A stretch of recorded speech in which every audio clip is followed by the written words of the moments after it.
जय श्री कृष्ण, जय श्री राम। श्रीमद् भागवत के नवम स्कंद में आपका स्वागत है। हम अपनी कथा आगे बढ़ाते हैं।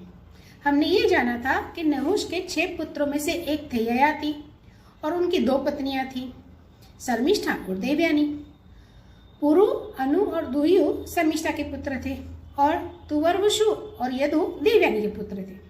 हमने पुरु के वंश के बारे में पहले ही जानकारी प्राप्त कर ली है, तो आइए जानते हैं अनु, दुह्यु, तुवर्सु और यदु के वंश का वर्णन। श्री सुखदेव जी कहते हैं कि ययाति के पुत्र अनु के 3 पुत्र हुए, सभानर, चक्षु और परोक्ष। सभानर का पुत्र हुआ कालनर, कालनर का संजय, संजय का जन्मेजय और जन्मेजय का महाशील। महाशील का पुत्र हुआ महामना।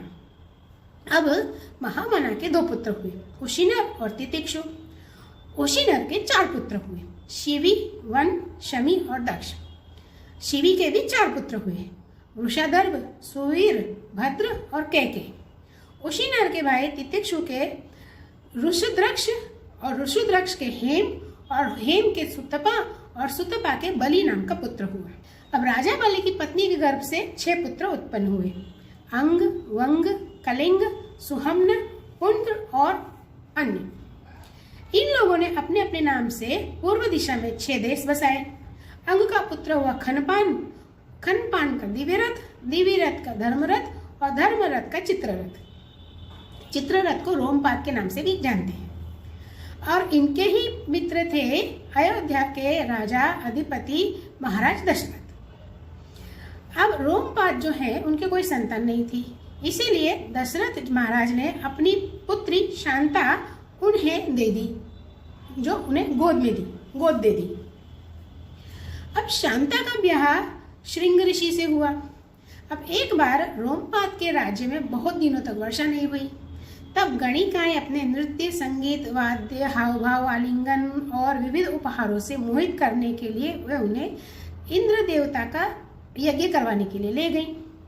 तब संतानहीन राजा रोमपाद को पुत्र हुआ और पुत्रहीन दशरथ राजा ने भी उन्हीं से यज्ञ करवाया और उनके यज्ञ करवाने से उन्हें 4 पुत्र प्राप्त हुए, जो है राम, भरत, लक्ष्मण और शत्रुघ्न। अब रोमपाद का जो पुत्र हुआ उसका नाम था चतुरंग। चतुरंग का पुत्र हुआ पृथुलाक्ष। पृथुलाक्ष के 3 पुत्र हुए, बृहद्रथ, बृहत्कर्मा और बृहद्धनु। बृहद्रथ का पुत्र हुआ बृहन्मना। बृहन्मना का पुत्र हुआ जयद्रथ। अब जयद्रथ की पत्नी का नाम था संभूति और उनके गर्भ से पुत्र हुआ जिसका नाम था विजय। विजय का पुत्र हुआ धृति। धृति का पुत्र हुआ सत्कर्मा और सत्कर्मा का पुत्र हुआ अधिरथ। अब अधिरथ को कोई संतान नहीं थी। अब वह एक दिन गंगा तट पर क्रीड़ा कर रहा था, तो उसने देखा कि एक पिटारी में एक नन्हा सा शिशु बाहर चला जा रहा है। वह जो शिशु था, वह जो बालक था, वह था कर्ण, जिसे कुंती ने कन्या अवस्था में उत्पन्न होने के कारण बहा दिया था। अधिरथ ने उसी को अपना पुत्र बना लिया। अब राजा कर्ण के पुत्र का नाम था वृषसेन। अब जानते हैं ययाति के दूसरे पुत्र दुह्यु के बारे में। दुह्यु से वब्रु का जन्म हुआ।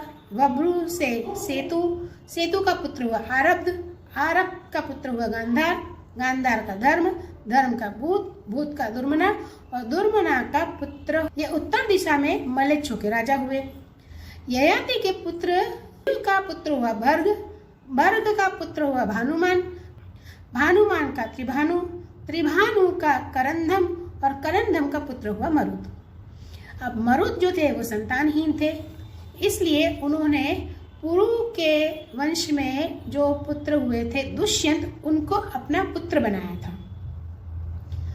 परंतु दुष्यंत राज्य को कामना से अपने ही वंश में लौट गए। अब राजा ययाति के बड़े पुत्र यदु के वंश का हम वर्णन सुनना चाहेंगे। तो कहते हैं, महाराज यदु का वंश परम पवित्र और मनुष्यों के समस्त पापों का नाश करने वाला है। जो मनुष्य इसका श्रवण करता है वह समस्त पापों से मुक्त हो जाता है। इस वंश में स्वयं भगवान परब्रह्म कृष्ण ने मनुष्य के रूप में अवतार लिया था। आइए जानते हैं यदु वंश के बारे में। यदु के 4 पुत्र थे, शास्त्रजीत, क्रोष्टा, नल और रिपु। शास्त्रजीत से सत्यजीत का जन्म हुआ। सत्यजीत के 3 पुत्र थे, महाहय, वेणुहय और हय। अब हय का पुत्र हुआ धर्म, धर्म का पुत्र हुआ नेत्र, नेत्र का पुत्र हुआ कुंती, कुंती का पुत्र हुआ सोहिज, सोहिज का महिष्यान और महिष्यान का पुत्र हुआ भद्रसेन। अब भद्रसेन के 2 पुत्र थे, दुर्मद और धनक। धनक के 4 पुत्र हुए, कृतवीर्य, कृतादि, कृतवर्मा और कुंतोजा। कृतवीर्य का पुत्र हुआ अर्जुन और वह 7 द्वीपों का एक क्षत्र सम्राट था। उसने भगवान के अंशावतार दत्तात्रेय जी से योग विद्या, अणिमा, लघिमा आदि बड़ी बड़ी सिद्धियां प्राप्त की थी। कहते हैं कि कार्तिवीर्य अर्जुन की बराबरी इस ब्रह्मांड में कोई नहीं कर सकता है। कहते हैं सहस्त्रबाहु अर्जुन ने बहुत लंबे समय तक इंद्रियों से अक्षय विषयों का भोग किया और इसी बीच में न तो उसके शरीर का बल क्षीण हुआ और न तो कभी उसने यही स्मरण किया कि मेरे धन का नाश हो जाएगा। कहते हैं कि उसका ऐसा प्रभाव था कि उसके स्मरण से दूसरों का खोया हुआ धन भी वापस मिल जाता था। उसके हजारों पुत्र थे, लेकिन उसमें से सिर्फ 5 ही जीवित रहे। इसका कारण ये था कि उनका नाश परशुराम जी ने किया था। परशुराम जी की क्रोधाग्नि में भस्म होकर उसके सारे पुत्र मारे गए थे। सिर्फ 5 पुत्र ही बचे थे, जिनमें जो 5 पुत्र बचे थे वे थे जयध्वज, सूरसेन, वृषभ, मधु और उर्जित। सूरसेन वही है जो वसुदेव के पिता हैं। उनके बारे में हम बाद में जानकारी प्राप्त करेंगे। आइए जानते हैं जयध्वज के बारे में। तो जयध्वज के पुत्र का नाम था तालंजय। तालंजय के 100 पुत्र हुए, वे तालंजय कहलाए, क्षत्रिय थे। अब महर्षि औरव की शक्ति से राजा सगर ने उनका संहार कर दिया था। 100 पुत्रों में से सबसे बड़ा था वितिहोत्र। वितिहोत्र का पुत्र हुआ मधु। मधु के भी 100 पुत्र थे, उनमें से सबसे बड़ा था वृष्णि। मधु, वृष्णि और यदु के कारण यह वंश माधव, व्राष्णी और यादव के नाम से प्रसिद्ध हुआ। अब यदुनंदन के पुत्र क्रोष्टु के पुत्र का नाम था वृजिनवान। वृजिनवान का पुत्र हुआ श्वाहिक। श्वाहिक का पुत्र हुआ ऋषेकु। ऋषेकु का चित्ररथ और चित्ररथ के पुत्र का नाम था शशिबिंदु। शशिबिंदु के पास 14 रत्न थे। वे हैं हाथी, घोड़ा, रथ, स्त्री, बाण, खजाना, माला, वस्त्र, वृक्ष, शक्ति, पाश, मणि, छत्र और विमान। वे चक्रवर्ती सम्राट थे और युद्ध में अजय थे।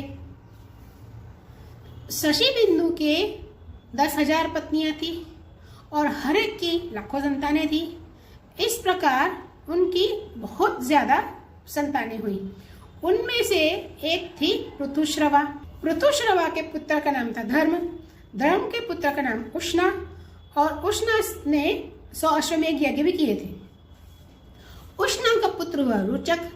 रुचक के 5 पुत्र हुए। वे हैं रुजित, रुक्म, रुक्मेशु, पृथु और जयामग।